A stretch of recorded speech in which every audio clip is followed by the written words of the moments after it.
that's this tricky space that we're entering into, where it is not just about the introduction of a set of vocabulary, but the creation of a space where the vocabulary are invited and welcome to be used, so that the vocabulary can take roots. And I think that's the value of a podcast like this, right? It's part of creating that space where, okay, we know there's a set of language about love now. We know there are different categories and different definitions. We know they can potentially help increase giving by about 16% with only 6 emails. We know those things now, but do we feel comfortable talking about it? Welcome to the PM Podcast, brought to you by DonorSearch, the show that takes you inside the lives of thought leaders, innovators, and changemakers in fundraising, philanthropy, and civil society. I'm your host, Jay Frost. Professor Jen Shang is co-founder and director of the Institute for Sustainable Philanthropy and the world's only philanthropic psychologist. She was the first person to earn a PhD in philanthropy, and her research on donor identity and meaning has been featured in the New York Times, BBC, the Chronicle of Philanthropy, and many other publications. In 2025, she received AFP's prestigious Skystone Prize for Meaningful Philanthropy, co-authored with Dr. Adrian Sargeant, a book exploring how giving shapes the lives of high net worth donors. We spoke with her live at AFP ICON, the association's international conference in Seattle. Let's just talk about love. Let's just talk about love. Well, so where does that whole love journey start for you? Seriously, where did that come from? Sorry, how long is the podcast? This is sort of as long as you want it to be. I've talked to people for 20 minutes, 18 minutes, and some people as long as an hour and a half. Yeah, because with love, we can just sit here for the rest of our life. Yeah, exactly. Right. Yeah. All right. The language of love. Where did that start? The language of love.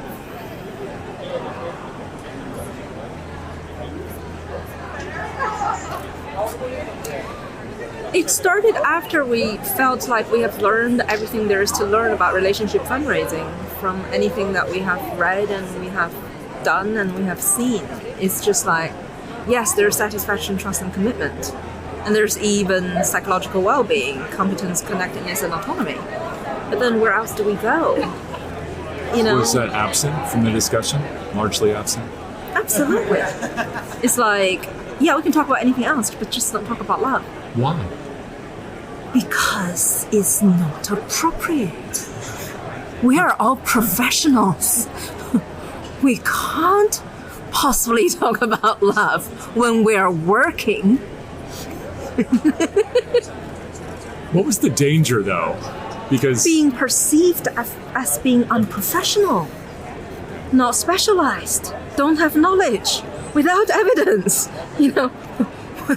Is there anything else that I need to add to the list? But I mean, in my practical fundraising experience, if there's no love, there's no giving. I mean, there's no real substantive giving. Isn't that the strangest thing?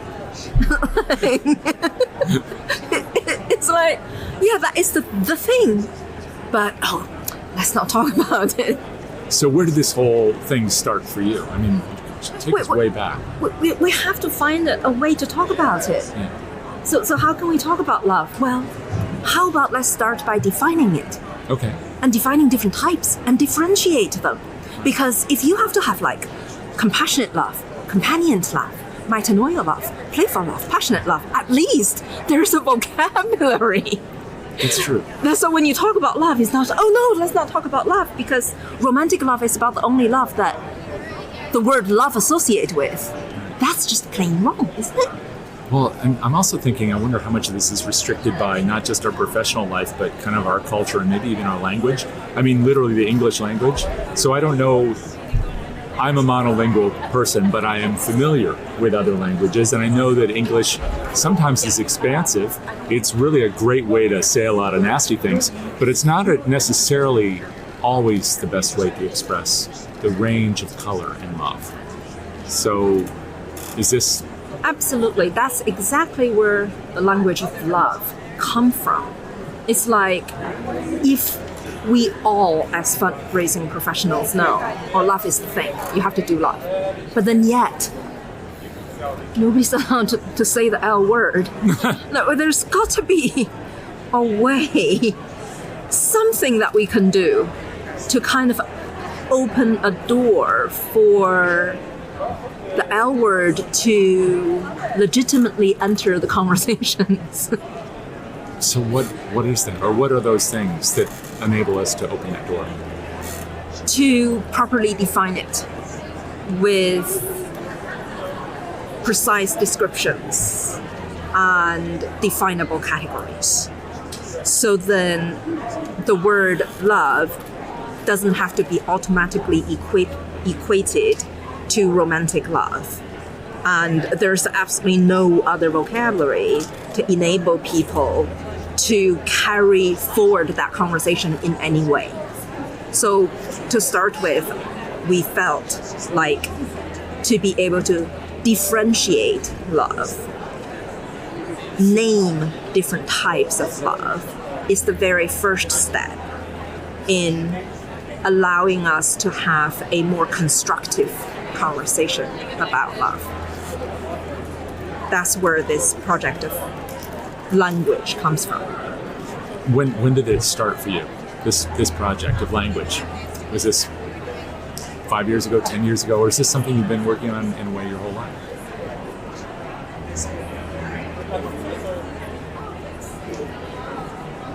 Do you want an 18 minutes podcast or do you want to do it? Because...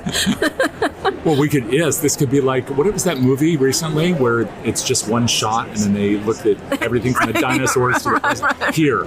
So I guess, yes, it's a hard question, but no, take your time. Yes, when was this the discussion for you? From the moment of conception. But not philanthropy, because philanthropy is another one of these things that it seems like people outside the academic world have a tough time even saying the word, let alone defining what it means, even though the word is rooted in love. Yeah, I mean, if you take the word as the love of humankind, right. It starts from conception. Right. Let's hope that's for everyone, shall we? Well, I would hope so. Well, there are lots of reasons why people give, and I suppose why people ask for people to participate in things. But it's not always necessarily about love. I wonder if that's one of the reasons why there's so much stumbling over it. But the thing is, it could always be about love. That's the beauty of it, right? If we always say, oh, it can be, but it's not, then we're always spending too much time on the not. But if we always say it can be, it could be, and let's make it that, then you spend a lot less time thinking about the not part. Yeah. And a lot of time can be saved talking about the part. So are we putting the wrong things in the equation? Is that part of the problem? And that we're introducing ingredients? I don't want to get near cooking, but are we introducing ingredients that really don't have any place in a conversation about absolutely. love? Anything else? Why are we doing that?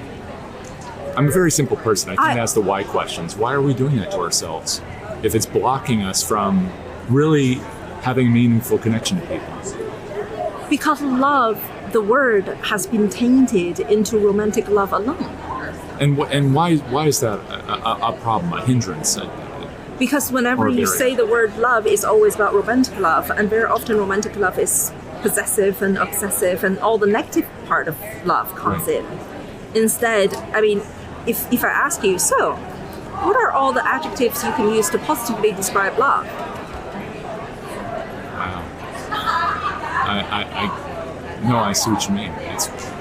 The word ends up meaning all those things, and it doesn't mean anything. Exactly. In fact, my wife does say this. She'll say that these are not the way she would say it, but she talks about how Americans use the word love all the time, and then it doesn't have any meaning. Mm-hmm. Yeah, absolutely. And it's used where she's from. It's not used a great deal. In fact, it's more common to use a word that would be translated as like. Mm-hmm. Or compassion, caring, kind, all of those words can be expressions of love in other cultures. Right. And in our culture, intimacy, closeness, belonging, for some reason, all of those words are more acceptable than the word love. So as you've explored this, and you've done it in various ways, which I would like to explore, how has the response been to the general discussion at all? Because you are talking about something that it makes people, I guess by its nature, uncomfortable. Maybe because they don't have the language for it, maybe because they haven't had to think about it before. How are people responding to the general discussion before the nuts and bolts of it? Uncomfortable. A lot of people are uncomfortable, but they don't want to say that they're uncomfortable. They say other people are uncomfortable. Wow, that's interesting. Yeah. Like, I agree with what you say, but my boss, blah, blah, blah. Well, I agree with what we say. I have a feeling this is a whole bunch of why questions, but why is that? Why do people do that? Why? Because it's again, not culturally accepted to not to talk about love. But people talk about all these other things. I mean, you've mentioned love in a lot of contexts, especially romantic love. You haven't mentioned sexual love. It's not really what this program is about. No, it's not part of philanthropy's love. Right. It's never mentioned. Right. But in each of these cases, the words are so meaningful. The words we choose to use and the words we choose to exclude are so meaningful that I can imagine when we then decide whether or not to associate not just ourselves with the words, but we attribute those feelings to others, that also takes on a certain power, and it also removes a certain power from ourselves. Absolutely. And that's this tricky space that we're entering into, where it is not just about the introduction of a set of vocabulary, but the creation of a space where the vocabulary are invited and welcome to be used, so that the vocabulary can take roots. And I think that's the value of a podcast like this, right? It's part of creating that space where, okay, we know there's a set of language about love now. We know there are different categories and different definitions. We know they can potentially help increase giving by about 16% with only 6 emails. We know those things now, but do we feel comfortable talking about it? Do people get more comfortable talking about it when you do introduce the numbers? Because I can imagine that if the barrier to, well, we're going to talk about love and philanthropy is, I don't want to talk about that, but my boss will never buy it. That once you start saying, well, yes, but it increases by 60x% when you do this, that the barrier must start to fall at some level, doesn't it? I mean, what information do you or do others need to introduce in order for people to embrace, funny word in this context, embrace the idea of love in philanthropy? See, that's an interesting question, Dave. When I have conversations with people, and if they're not buying love, I don't tell them the number. So, okay. And is that because trying to convince them is fruitless, or because they're not ready? Or is it something else entirely? Because even if I convince them with number, what they're buying is not love.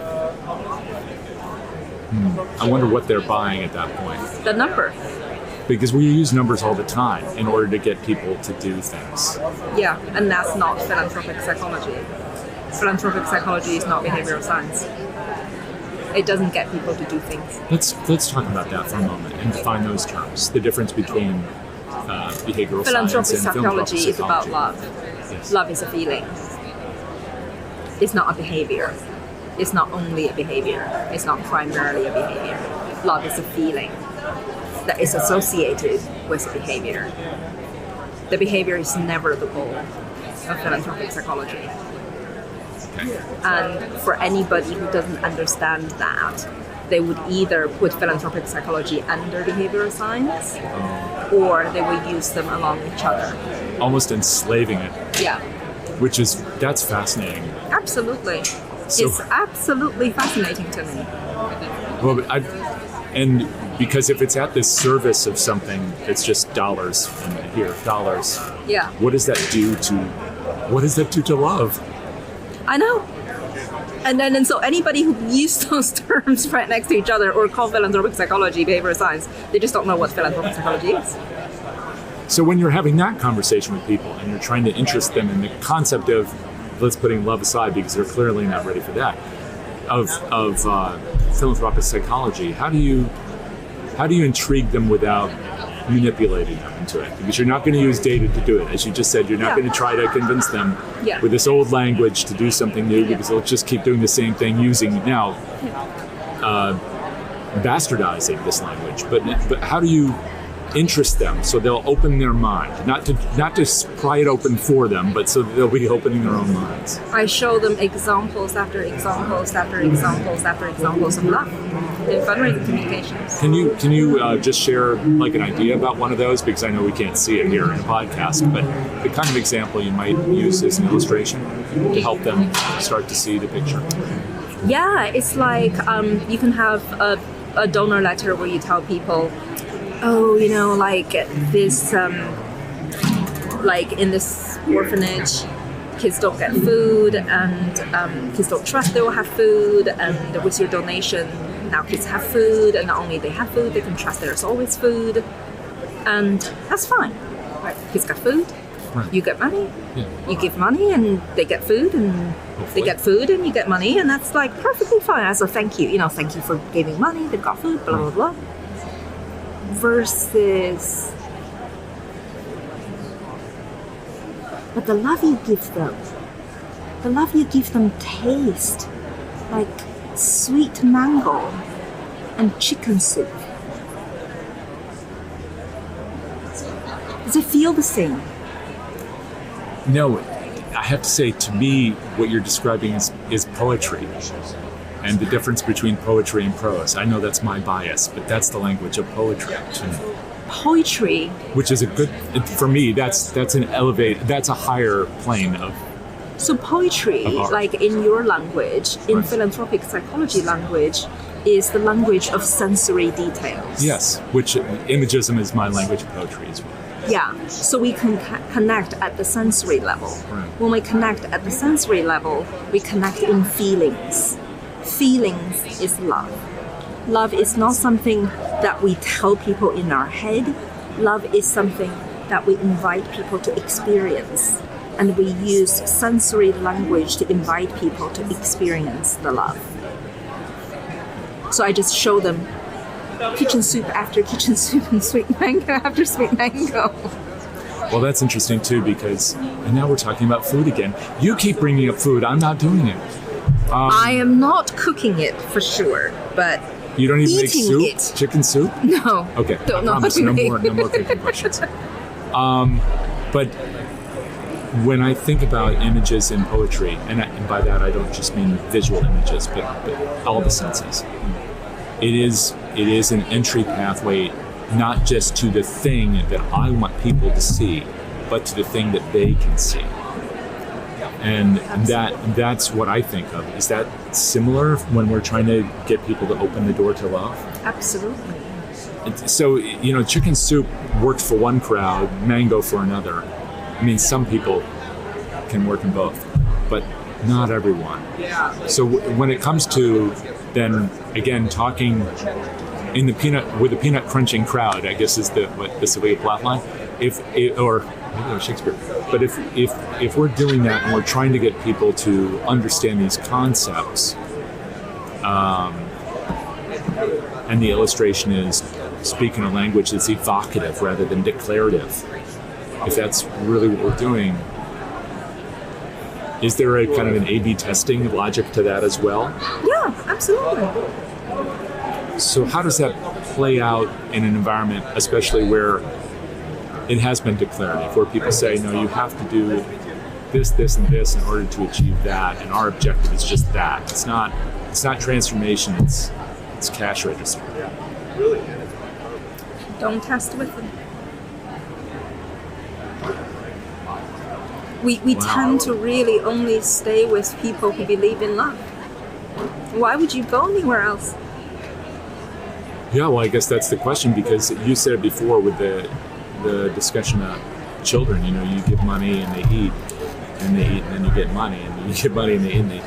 And if done in a way that is truly empathetic, then you're doing it, I suppose, because you want all children to eat. But that also means that some of those organizations, I would imagine, in fact, we both know some of those organizations are not speaking the language of love at all. They're speaking the language of the flies buzzing around the child in that image, in that, at the 2 a.m. Video to try and get people, through an acquisition campaign. I don't know. Maybe that is the language of love, but always that seemed to me exploitative. I don't think that's what we're talking about. So if we just avoid those organizations, do we let them wither on the vine in order to make space for the organizations that are willing to embrace love at the service of humanity rather than this other thing? You know what I find most fascinating about any human experience is that love is about the only thing that can't be forced.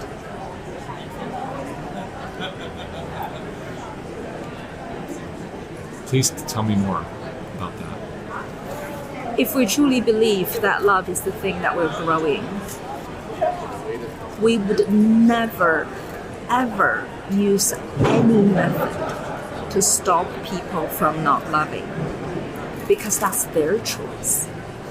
They choose if they want to love. If they choose they don't want to love, our loving way to interact with them is to respect them and to wish them well. So just let people be and then provide them, nothing at all. We just do what we do best. We do what we believe in. We generate the results we can generate. We create the examples we can create. We keep saying what we believe. We keep sharing what we believe. We keep attracting, inviting, and welcoming, and respecting, and wishing them well. Whether or not they choose to follow the... Because whether or not to love is other people's decision. We can't enforce that on them. Just like they can't enforce other people to love. We can always invite and welcome and respect and wish them well. We can always do that. And we shouldn't stop doing that. But that is as far as we would go. I would go. Other people would go far, but that's as far as I would go. I can't even cook. Well, and just to be clear, the reason that you wouldn't go farther is why? Do you think it's counterproductive, or just because it's antithetical to your nature? Because beyond that is not my definition of love. Okay, and that would be that would be losing the whole point. Yeah, no, I understand. We have gone, the sector, at least here in the United States, feels like we have gone down this path so far with so many organizations in order to generate so much income, in order to address so many issues that governments do not address. I imagine turning this giant battleship of activity around must be very, very difficult. And when the argument is lean into love, at the individual level, organizations, people would deflect, I guess. They'll say, that works for me, but it doesn't work for my boss. So you've lost them, I guess, for now. But as a sector, as a whole, especially when you write a book, to presumably not just to show, but to provide an opportunity for people to embrace this. What is the hope? Because this sector now, not one individual organization or person who doesn't get it today, but for the whole, what do you hope the book will help the sector to understand and to do, potentially? Obviously, the hope is everybody chooses love. That is always the hope, right? But if we let the achievement of our hope to dictate our actions, it is always less productive than we just simply doing what we believe to be the right thing to do. Because the evidence is going to be always more negative than positive if you look for how many people choose it. It's always difficult to choose love. when it's competing against the bottom line.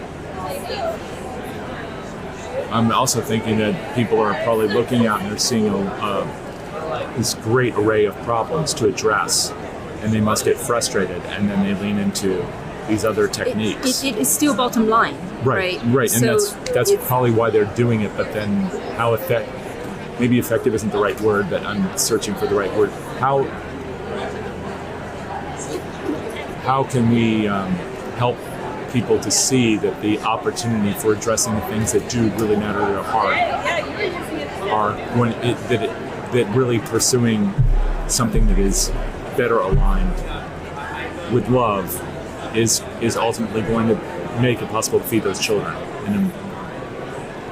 and without running into all this silly stuff with the numbers, like you said. Because I understand. Yeah. So what my experience have been with people who have taken our philanthropic psychology certificate is that it's the people who have already had love in their heart that the knowledge of love really benefits them.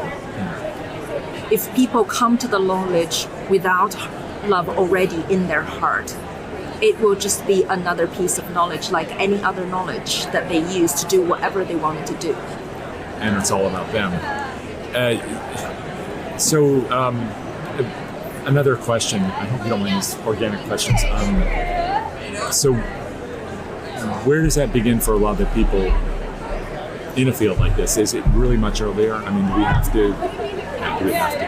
Is the opportunity with people who are quite young, with our children, is that really where the opportunity is, where they learn that language of love? And so when they decide to embrace philanthropy as one vehicle of expressing, the opportunity lies at every single choice people make.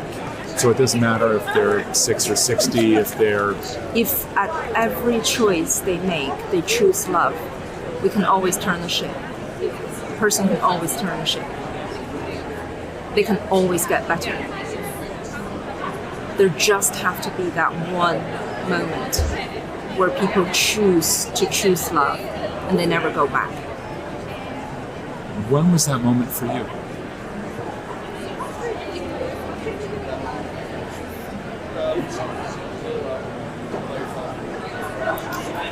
The moment I chose to study psychology.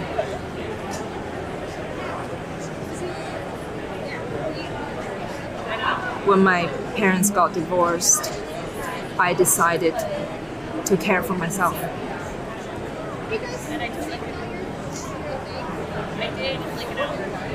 Those kinds of moments are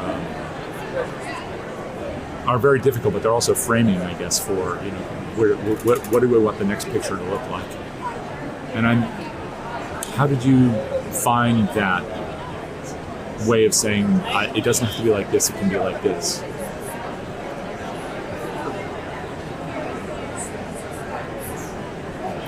I didn't have the confidence until when I see my teenage children past the age when I chose psychology. Oh, really? Yeah. It took me 30 years to have confidence in the decision I made at age 15. So what was it about watching your children grow that kind of gave you that impetus for change? I'm a good mother. I raise good children. I raise loving children. I raise children who love their family, love themselves, and want to find careers to love other people. When you talk with your kids about these concepts now, don't ever let them hear this podcast. Why? They will be so embarrassed by what their mom says. It's like, oh no. Oh, wait. Okay, how old are they now? Teenagers. Okay, well then that's... Okay, we can generalize about one thing. That would probably be it. Okay, but still, they must understand this because you've been kind of hibernating and living with, and now embracing and evangelizing, I don't know if you use that word, for these concepts. How do they talk about these things themselves? What language do they use? Well, I can tell you a conversation that we had when my daughter was 9 years old. Yeah. And the dinner table conversation goes, well, you can't possibly do that. That's exchange relationship. You should go with communal. How did they know anything about, they were listening to their parents? Okay, they were growing up in a household of academics. Yes. It does give you a vocabulary. But often that vocabulary can be a little dry, you have to admit. But this is a precise vocabulary talking about something that's usually very imprecise. So, all right, so they grew up hearing these things and understanding these things. I wonder how that has then influenced their concept of not just romantic love, because it probably did that too, right? But just everything like love of family, love of community, and also community responsibility, which is not something we've talked about. And maybe I should be asking this question, I'm sorry.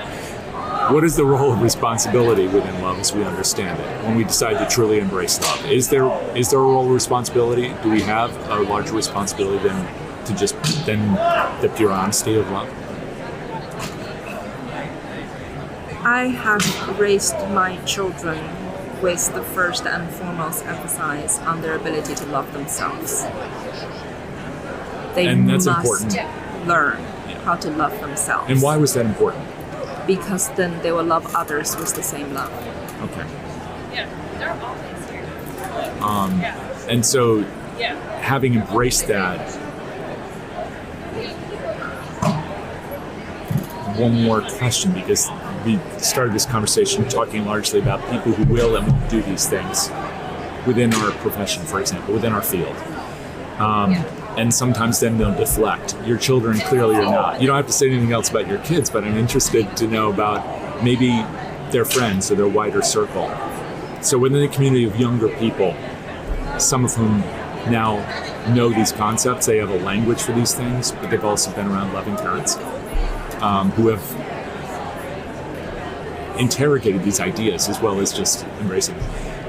How does that impact then the broader community of their associations as they think about their role? Have you been able to see whether those ideas transmitted to one and then kind of spreading out among their peers? What I found really most amazing about my teenage children is to observe what they choose not to say. Yes. Can you talk more about that? Absolutely.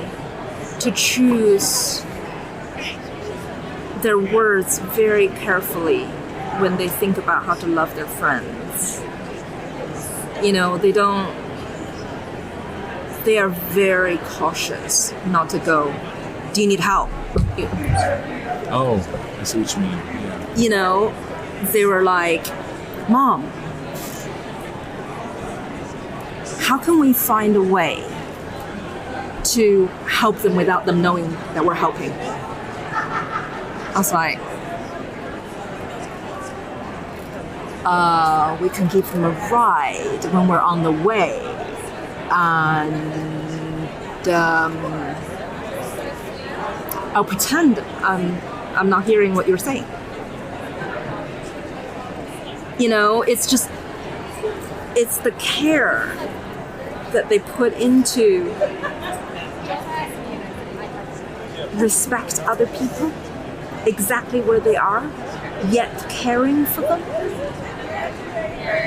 It's just at the expense of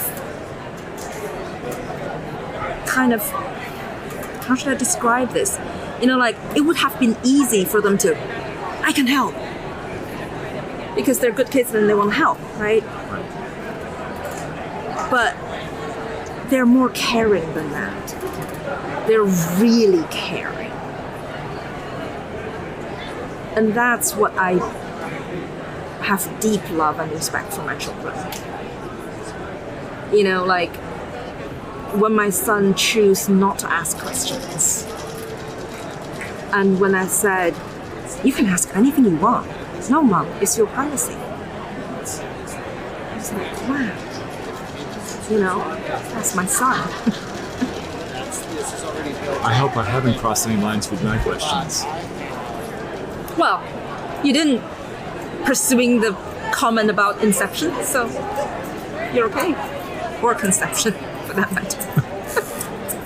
Well, I ask him about these things not only for understanding, but because I'm always trying to figure out how the ethereal kind of relates to the mundane. And it's really interesting to me, because if we're not able to reach for something without forcing others, like you're saying, but for ourselves, reaching out for something that's a little more I don't know, it's an evolution of ourselves, we're thinking, then where are we? Stasis doesn't seem very beneficial to us. But it seems like that if we're embracing the language of love and not trying to get other people to do what we want, even if we think it's in their interest, that's very liberating. If we're embracing the language of love and not trying to enforce our will on others, that's very liberating. But I'm always wondering how we, without trying to enforce our will or our perception on others, how do we get others to at least hear the message that they may be not hearing? Jay, whether people hear or not is their choice. We can build the world's most beautiful piece of art, however they define art. We can be the world's most exciting game, whatever they seem exciting. We can be the world's most long-lasting, passionate love, however they define love. If they don't want it, that's their choice of how they love themselves. We respect them, we care for them, we wish them well. Anything other than that, we're losing a part of ourselves, and that's just not worth it.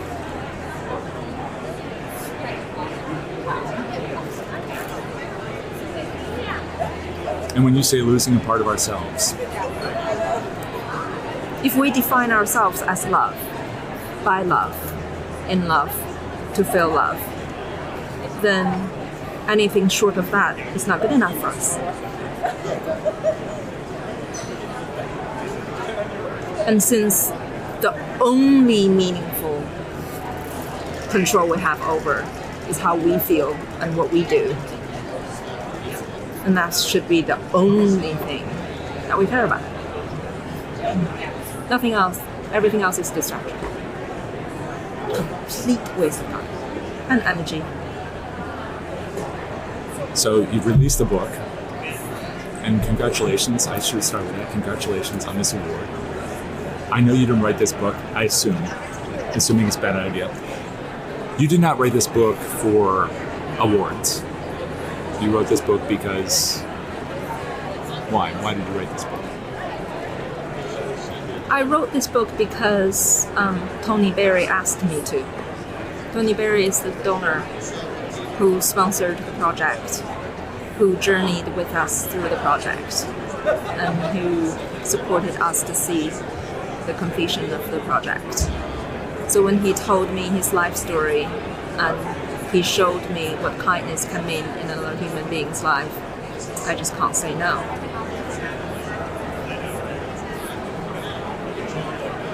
And where do you imagine the project goes next? The book completed, you teach a lot. You're now, it sounds like you're traveling again. Where do you imagine this goes for you? Well, a second couple have asked us to complete the stage 2 of the project. So there will be another book coming out. Well, that's it for this episode of the PM Podcast. You can learn more about Dr. Shang, her work, and the work of the Institute for Sustainable Philanthropy at www.philanthropy-institute.org.uk. Her book, Meaningful Philanthropy, was published by Bristol University Press and is available through the publisher, Amazon, and other booksellers. More information about the AFP Skystone Partners Prize for Research is available at www.skystonepartners.com. Our thanks to our sponsor, DonorSearch, the world leader in AI-powered fundraising intelligence solutions for the nonprofit world. Our producer is Jack Frost, and our theme music is Moving Out, Moving In by Jay Taylor and is provided courtesy of Epidemic Sound. If you like what you heard, make sure to subscribe wherever you like to listen. Check out our sister shows, Frontlines of Social Good and How to Raise, and come back next weekend for another conversation with a leader in the world of social good. Until then, this is Jay Frost. Thanks for joining me.